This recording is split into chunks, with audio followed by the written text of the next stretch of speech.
So on the last red flag I did, we were blue air, and because the aeroplane could go so fast at low level, we were asked to escort the B-1s in. So the B-1 can do pretty much supersonic. The deck level at red flag is about 5,000 feet above sea level in places, 2,000 to 5,000. So you can be supersonic on the deck, and because the area is cleared, there's no people, nobody worries. Be about 2,000 to 5,000 feet AGL, so the speed of sound is slightly slower than it is at sea level. The B-1s could do supersonic dashes, we could sit with them, in fact we could accelerate ahead of them. They could do it for an hour and 10 minutes, we could do it for 15. Yeah. So there is a big difference, but we were asked to escort the B-1s in, which was absolutely fantastic to do. On one of our missions, we decided that we'd have a look and just see how fast the aeroplane would go.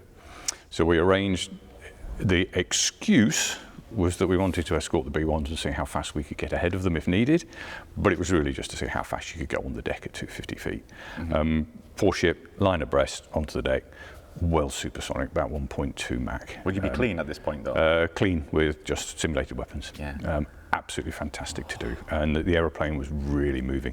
The F3, when it got going, and you got to high speeds, you used to get a hum and a noise over the airflow, and the aeroplane would sing to you, so you could almost feel what the airflow was doing.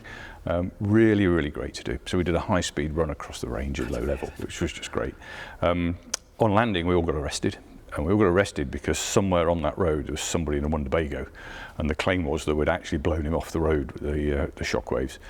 What actually happened was the bloke was distracted by us going over and lost control of his Winnebago.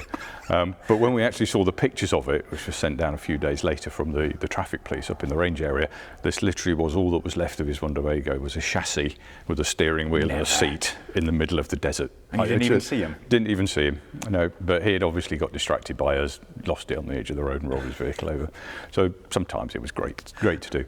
But the real thing was that aeroplane was incredibly fast. Yeah. So we were often invited to just escort the B-1s across the line. So there'd be 2 B-1s, 4 F3s, and we'd do close escort for them against the other bad guys. And did they think you could keep up with them, or was there a bit like, nah, you can't do it? No, they knew we could keep up with them. But they knew we could keep up with them for the run to the target, not for the full ingress. So we'd come off a tanker, run to the target, go back to the tanker, and then go home.